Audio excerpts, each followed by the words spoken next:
The sole purpose of this video is to provide a basic overview and orientation of your new apparatus.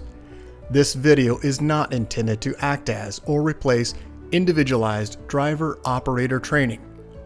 Individual fire departments may base guidelines, policies, and procedures tailored for best practices.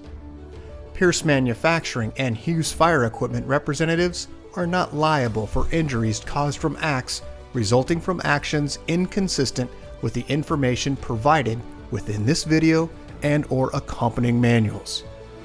Refer to the Operation and Maintenance Manual for complete details relating to the components and features of this apparatus. Only trained personnel should operate this vehicle or perform maintenance.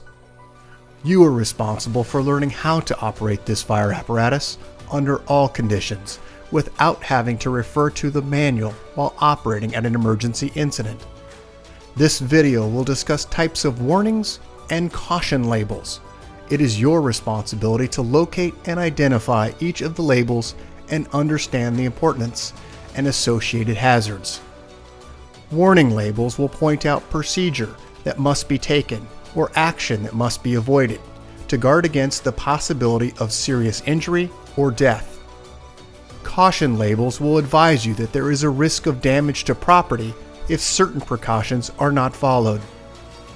Continuous training, reviewing of operation and service manuals, developing good standardized practices will assist driver operators with a more complete understanding of the components and operation of this fire apparatus.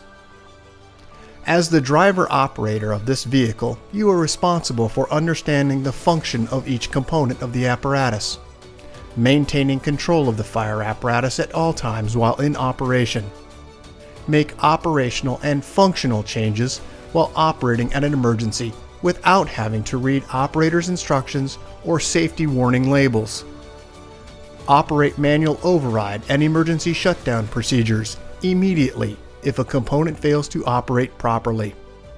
Components location may vary with each Pierce fire apparatus. Review the exact location of each component prior to operation. Major inconsistencies between your vehicle and the information contained in this video should be directed to your sales representative. Safe operation of any vehicle is the responsibility of the driver operator.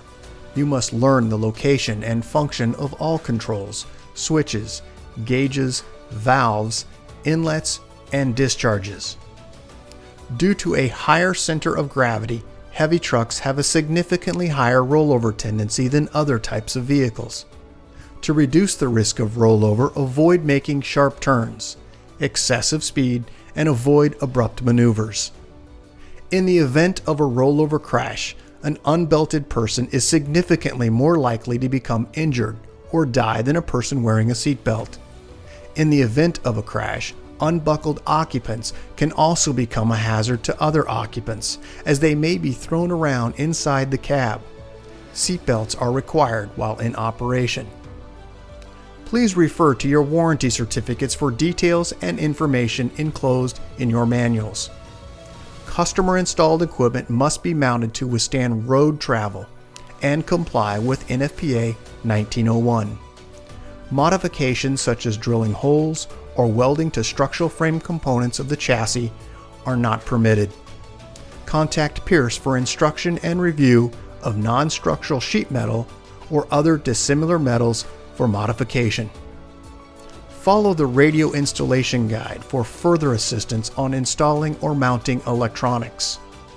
Before placing your new apparatus into service, perform a primary inspection of key components of the apparatus, including all fluid levels, anti-lock braking systems, electronic stability control, and automatic traction control. Weigh your apparatus to ensure that it conforms to axle and brake ratings. Never exceed the gross axle rating printed on the label inside the cab. Exceeding these ratings could lead to reduced component life, personal injury, or death.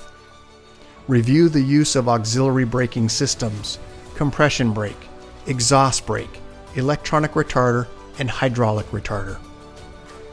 Before placing the apparatus in service, refer to the operational maintenance manuals. Information on the operation and maintenance functions for the components such as the pump, pressure governor, and foam systems, along with other options, is provided in either the Pierce manuals and/or other manufacturer support information delivered with the apparatus. If you need more information, please contact Hughes Fire Equipment. Congratulations, Albany, Oregon, on your new Pierce Fire apparatus, job number 34445. Please utilize this 5-digit job number when referencing your apparatus with Hughes Fire Equipment and Pierce Manufacturing. We'll get started on a brief orientation of your new apparatus. Let's start just under the front bumper area, where you'll find 2 tow hooks located on the passenger and driver's side. Moving up onto the face of the bumper on the passenger side, you'll find your mechanical siren on the face of the bumper. Just inside of that location, you'll find your electronic siren and PA speaker. Moving all the way to the other side, driver's area, you'll find dual air horns. Let's move up onto the bumper extension on the passenger side, where you'll find your fire bell. Just inside of that location, you'll find your swivel front discharge. And as we move just to the center area in the front bumper extension is where you'll find a D handle, which gains access to the front bumper load. Let's move up onto the cab itself. On the outside edge, you'll find your marker and turn indicator. Just inside of that location, you'll find your headlight structure housing low and high beam headlights. Inside will be the high beam. Moving just up from that location, you'll find a forward-facing emergency warning light. On the grille, which is the American flag area, just behind the Pierce logo, is where you'll find the latch to open the hood. You'll also find 3 windshield wipers across the seamless one-piece windshield. As we move to the outer edges, you'll find your mirrors housing a flat and convex mirror. Moving up from that location onto the brow, you'll find 5 running lights. Just a little further up from that location in the very center underneath the light is where you'll find a forward-facing front camera.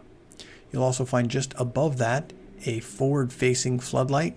And then up onto the roof, you'll find your emergency light bar. And in the center of that light bar is where you'll find your opticom. Let's take a look at some close-ups of the items that we just talked about. Let's first start with the front tow hooks underneath the front of the bumper. As we move to the bumper extension, you'll find a side-facing emergency warning light on that bumper extension. As we move to the front, you'll find your mechanical siren and electronic siren. Moving over to the driver's side, you'll find dual air horns. Moving up on to the bumper extension on the passenger side, once again, you'll find your fire bell, and then right next to it, you'll find a 2.5-inch discharge swivel, foam capable. As we move to the center section, you'll find that tubbed storage location and also a location for a unit designator. Let's move up onto the cab itself, where you'll find the headlight structure and turn indicator. On the outer edge, you'll find the marker. On the inside, you'll find the turn indicator. You'll also find just behind the Pierce logo, which is the latch location to gain access to the hood. Albany Fire across the front of the hood location. Let's move inside the hooded area. We'll start on the passenger side with the fill location for your windshield wiper fluid. Moving to the right side, you'll find instructions on the firewall regarding to raise and to lower the cab. The red indicator here is the designator for raise position or lower position. The yellow with the black knob on the top is the actual activation. Instructions are located on the back wall. Before making any operations, make sure all items are secured with inside the cab. Moving further to the right, you'll find your power steering fluid indicator and also fill location. Let's move now to the cab itself, where you'll find 4 locations for firefighter entry. Those entries have grab handles and also door latches, which a glove hand can actually fit inside to operate with a keyed lock. As we move just to the rear of that location, you'll find your battery level indicator. When plugged into shore power, that will be active. And then just above that, you'll find a side-facing camera. As we move further up onto the B pillar is where you'll find your FM antenna. And then moving all the way to the very top section, you're going to find a side-facing scene light. Let's take a look at the City of Albany Fire Department door logo. And then from this location, we'll go ahead and move to the pump panel. We'll identify a few items within this area. This is the midsection. As we move inside the compartment, you'll find the timing device for your circulation system, which is air movement throughout all of your compartments. As we look up to the very top, you'll find two crosslays, and you'll also find backboard storage. Those crosslays on the left are driver's side crosslay outlet and also passenger side crosslay outlet, color-coded and labeled. This is opening with the backboard door accessible from both sides. Let's go ahead and move now to the pump panel. We'll start in the upper left-hand corner in the image with your foam system. Foam level A indicator for full, 3/4, half, and quarter and refill. On the right-hand side, you'll find your Husky foam system operating instructions 1 through 4. The green indicator here is your system on-off button. As we move further down, you'll find a digital readout for that foam percentage that you select. To select that, move down to the increase or decrease. Those are the two gray buttons in the lower section. As we move to the right, you'll find the yellow prime button, allowing you to prime the system. We'd like to point out real quick number 4 system status lights. That's the lights on the right-hand side. Let's move further to the right where we'll find a few gauges here. First, starting in the left, you'll find your master pump intake gauge, and then moving to the right, you'll find your pump discharge gauge. These are the two master gauges. Just beneath those gauges, you'll find the vacuum and pressure test gauge ports. They are currently plugged. Let's move just to the right where you'll find your pressure throttle governor. In the upper left-hand corner, you'll have a digital readout for the pump intake, and then also a digital readout for pump discharge. Moving down, you'll find your engine information center. On the left, you'll find a digital display displaying the RPMs, battery, water temp, and oil display at the very bottom. On the right, you have two options, either pressure mode or RPM throttle mode. To make that selection, you'll use the green button. On the left, you'll have an idle button, which is red, moves the vehicle to the idle position. And as we move down to the blue button, this is the menu and also silence button, allowing you to scroll through the various menu functions or silence any alarms. Once again, the preset button is orange. That allows you to put any presets in for PSI or RPM. And how you scroll through will be the mode button. On the right, you'll find the two yellow for increase or decrease. Let's move just to the right into the gray area, which is your engine information, oil, water, volts, and fuel on the outer edges. In the center, you'll find your tachometer. Up at the very top, you have an indicator. If illuminating, it would be yellow. It is a check transmission. On the right-hand side, we have a red temperature, a amber check engine, and an amber low fuel.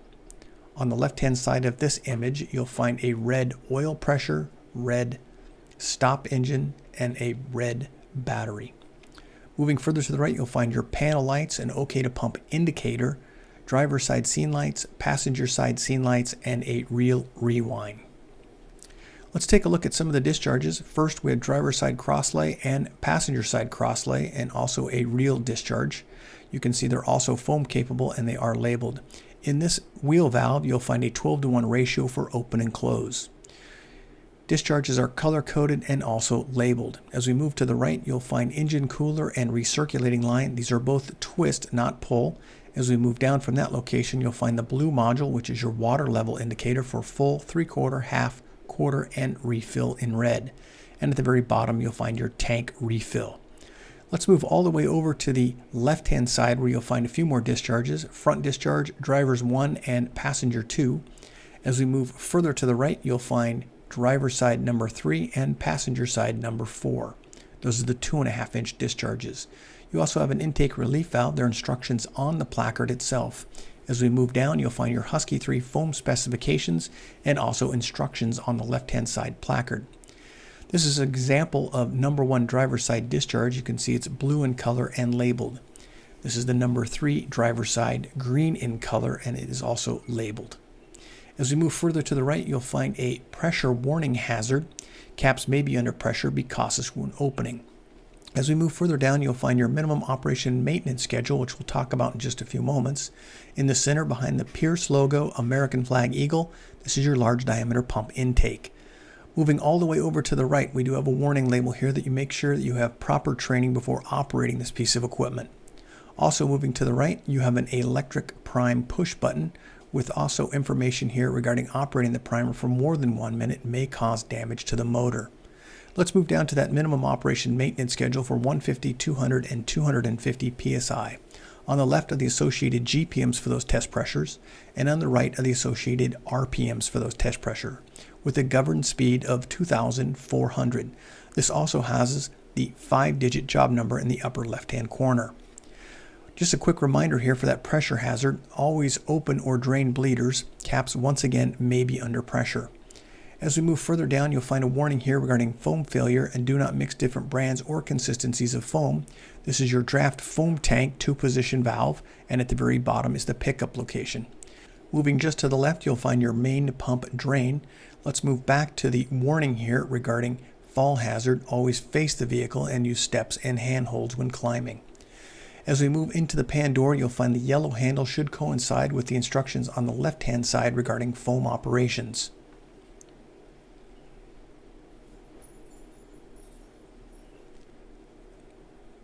Let's move back out from this location all the way to the left-hand side of the pump panel where you'll find your Watrous placard. You have a pump model CSU, which happens to be a capacity of 1,750 GPM. Just beneath that, you'll find a warning label here regarding only trained personnel should operate this piece of equipment only after they've received proper training. You'll also find all your color-coded and labeled discharge drains. Just above those drains, you'll find instructions here for your Husky 3 foam system and the specifications for that foam system. As we move just under the location of the pump, you'll find 2 items here. First, let's start on the left-hand side with the foam pump discharge drain, and on the right, the foam pump intake drain. Let's move back into the upper section of this compartment where you'll find your light tower module, and then just to the right, you can see the tube on the far right vertical wall. This is going to be your air recirculation system, which flows through all of your compartments. As we move down to the very bottom section, you'll find 2 pull-out trays. The release and lock mechanism is on the right-hand side of those trays. Let's move back up to the top where you'll find your light tower module. It does have a height of 13 feet 6 inches. And then as we move just in front of the rear axle, you'll find a folding wheel chock. There's also one on the rear side of the axle. At the rear section of the axle, you'll find this location, which is your fill location for your fuel, ultra low sulfur diesel, and then also the fill location for your 4.5 US gallon DEF tank. That is the blue cap. As we move to the rear of the axle, once again, you'll find that folding wheel chock storage location. Let's move back to the body section, a full view. At the very top, you can see a grab handle and then also a fold down step. As we move to the right in the image, you'll find a side facing floodlight, and then as we move downward from this location, you'll find a red 360-degree emergency warning light at the rear. Here are the compartments in the full open position, just to give you a sense of those compartments. Just a quick look through the compartments. As we go over the axle compartment, you can see that air recirculation system in the very top section, and then as we move to the rear section, you can see the air recirculation and then also 12-volt access locations in the chromed area. As we move now to in front of the axle, you'll find bottle storage location with retaining straps in addition with an oxygen storage location. We're now to the rear of the apparatus. Let's identify a few items within this area. First, starting down at the very bottom, you'll find your receiver hitch. As we move to the right and left side of that receiver hitch, you'll also find attachment points. Moving upward from this location, we're going to find your brake, turn, and reverse lights, and then just inside of that location, a lower rear warning light. This is the rear scene light switch, which will control those scene lights above. As we move to the very top, there is your scene light, and then also at the very top is that 360-degree light, just as a reference point. There are 2 2.5-inch discharges on the driver's side of the vehicle. We do have some warning labels here regarding pressure hazard, and then once again that fall hazard that you should face the vehicle and use handholds. In the very center, you'll find your backup camera. We do have some warning labels within this area. Once again, entanglement. Because of those hoses coming from aloft, there is the possibility of entanglement, and then also you should not ride on the vehicle while it's in motion. As we move to the right-hand side, you'll find hose storage for your drafting tubes. As we move down to the center compartment in the rear, you'll find a pull-out tray and also a fixed shelf. The tray does pull out, the release mechanism and lock is on the right-hand side. As we move up from this location to the hose bed, you'll find 3 hose bed dividers. Just a general view here of the passenger side of the vehicle with the compartment doors in the open position. Let's start now with a few of those compartments, identify a few items within those. At the very bottom section of the rear compartment, once again a pull-out tray, release on the lower right. This also has a shore power cord within this compartment.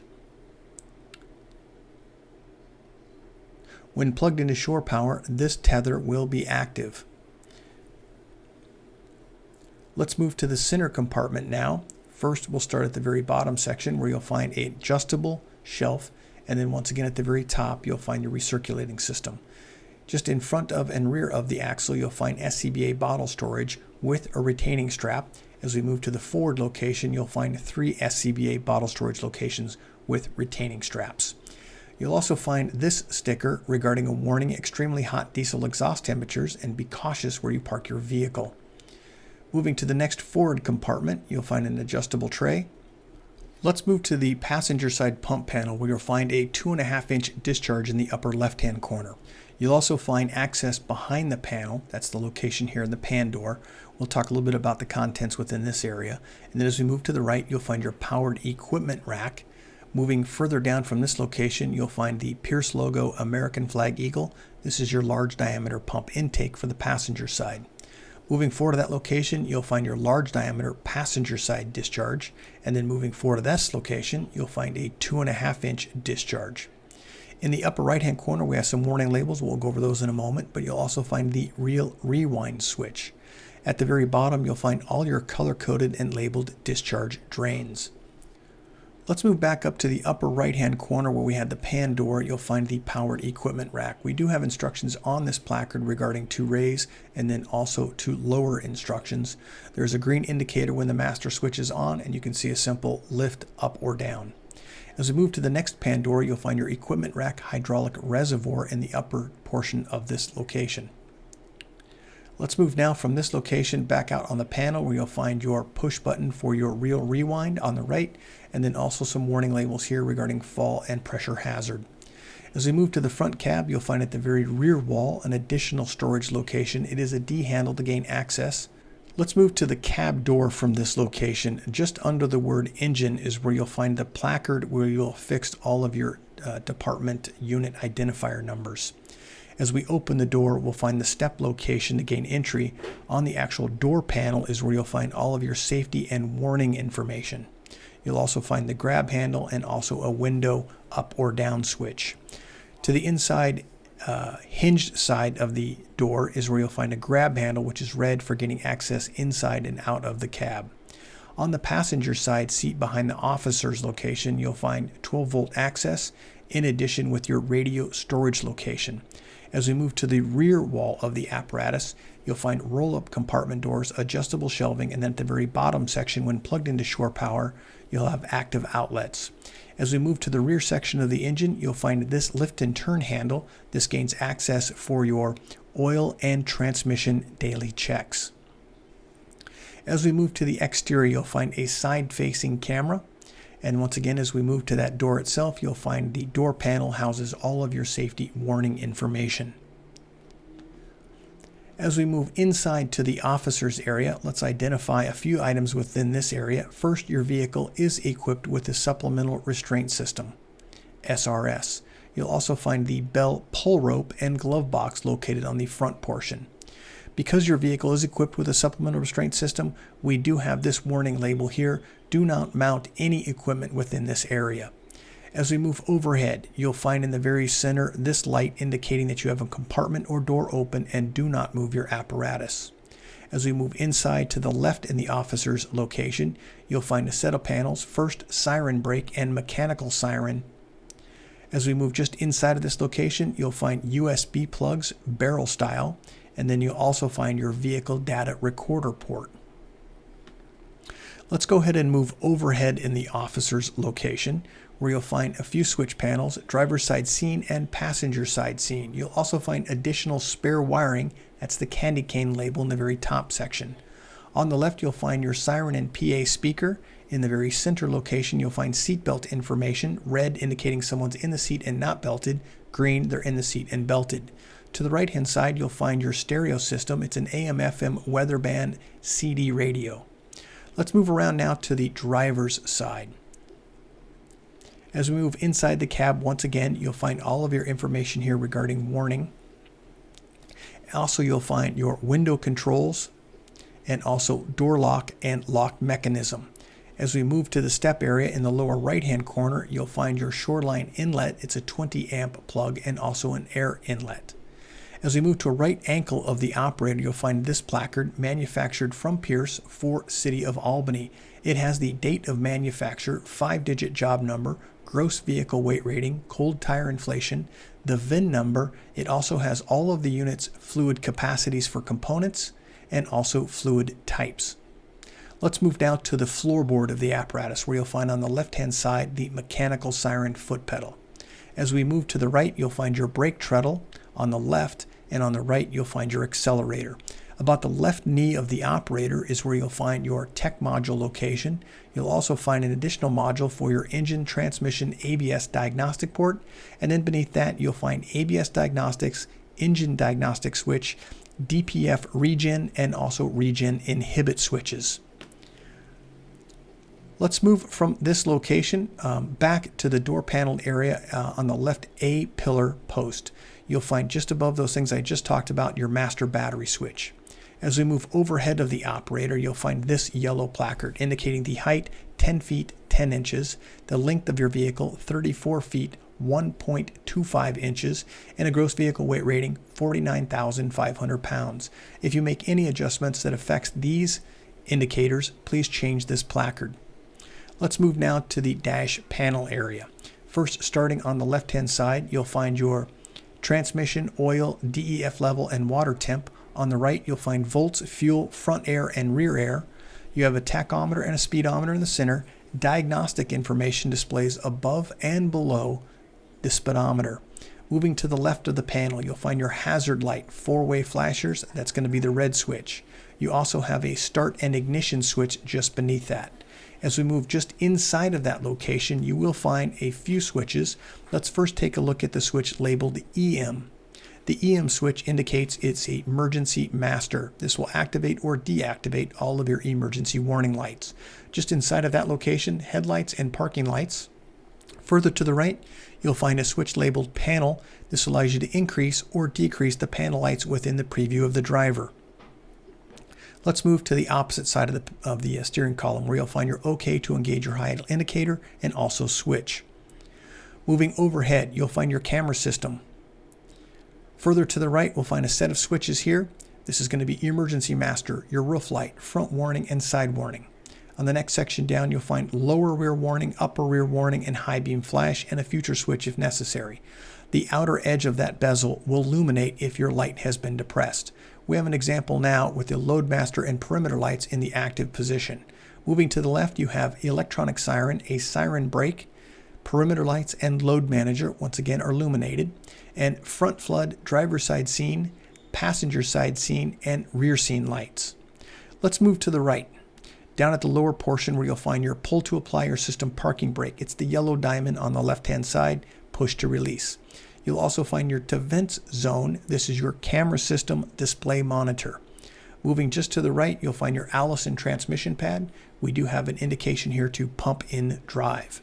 Moving to the right, we've got a set of switches here. First with your engine brake switch on and off, setting switch for low, medium, and high, a protected tire change switch, off-road traction, a water level indicator, and then also a mirror heat. Let's move further to the right, where you'll find your pump shift. We'll talk a little bit about that first. There are instructions here from road to pump, and then also from pump to road. When you're exiting the cab for pump operations, you do need 2 green indicators, pump engaged and OK to pump. Those are the 2 green indicators on the left-hand side.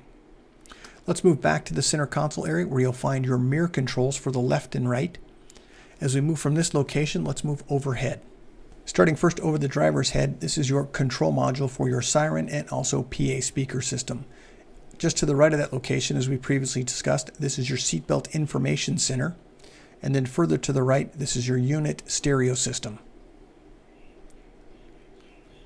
Let's move from this location in the very center. Once again, this is that red flashing light indicating you have a compartment door open, ladder rack down, it will flash indicating do not move your apparatus. Let's move to the rear section of your apparatus. This is just behind the driver's seat where you'll find your auto charge system. This will activate when plugged into shore power. You'll also find your zone defense camera system. Let's go ahead and move to the exterior roof of the cab where we'll find these warning labels affixed to the top area. This is a non-walking surface. Located in the center, you'll find your light tower.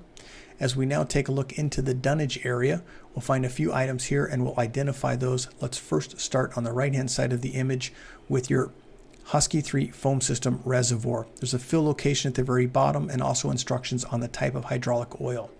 As we move to your red line or booster line, you'll find on the right-hand side here a tension-free spool knob, and then you'll also find the manual rewind location. As we move to the center, you'll find your master stream device. It does have an extend-a-gun, and as we move to the right, you'll find top controls for that master stream device. Inside the actual wheel, you'll find an indicator here for open and close. Let's move from this location now to your water tank and foam tank. At the very top, you'll find your foam tank A, and then also an indicator here regarding warning, do not mix different brands or consistencies of foam. On the hosebed area, you'll find these yellow reflective diamonds indicating the edge of the walking surface for firefighter safety. Congratulations, Albany Fire Department, on your new Pierce fire apparatus, job number 34445. If you have any questions regarding your apparatus, please contact your Hughes Fire sales representative. Thank you and congratulations.